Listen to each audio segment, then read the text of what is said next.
Well, many of you out there are looking to the one upside of tax season, and that's the refund. But what do you do with that money when you get it? Well, Sherry Lowe is the Queen of Free, and she's here to help us figure out what to do with that refund, along with any other windfalls that may arrive. And Sherry, good to have you here this morning. Good to be here, Bruce. It's always a blessing whenever you have money come your way that you weren't expecting, if that's a bonus or birthday money or a tax refund. But you have to be smart with how you use it. All right. Yeah. What are some of the first things you should consider even before that refund arrives? Right. So you want to pause to begin with, especially if it's something in the form of a bonus or student loan forgiveness. You want to be sure you set aside money for taxes because some of that is actually taxable. So be careful with that. Set aside what you need to for the next year. Okay, you're talking about pay your taxes. I mean, clearly that's a priority there. You're also saying don't put it in checking.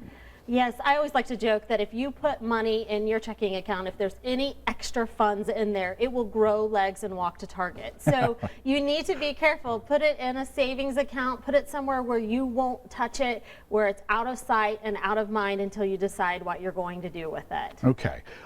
Also, one of the other mentions on that graphic we showed, there was a startup and emergency fund. Why is that important? Well, you know, it's never a question of when bad thing or if bad things are going to happen, but when. So I would suggest $1,000 to $2,000 in an emergency fund that you set aside and don't touch. And new shoes are not an emergency. That's the amount that usually, if a major appliance or you need a major car repair, those types of things crop up, you're able to take care of them without throwing your personal finances out of whack. Okay, we mentioned it a little bit, but it's a great remedy as well to paying down debt, to taking care of your balance sheet, right? Right. So, you know, I'm a big fan of paying off debt. We paid off over $127,000 in debt in just 4 years. I have a book about it out there. I always encourage people, even though it might be fun to go on a crazy vacation or do something wild and spontaneous, if you have that debt, knock it out with that unexpected money. Yeah, refunds are always popular for getting things you've always wanted, but you're talking about buying things you need, right? Right. It's not nearly as flashy or as exciting to buy toilet paper or something around the house that's a necessity,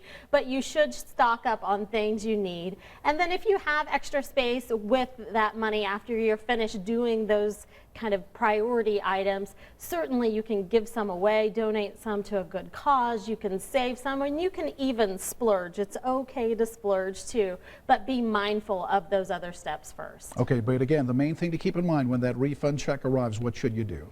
Pause. Yes. Pause and set it aside. Don't deposit it straight into your checking account, or if it automatically goes in there, withdraw it and put it into a savings account. Okay, Sherry Lowe, the Queen of Free, some excellent advice.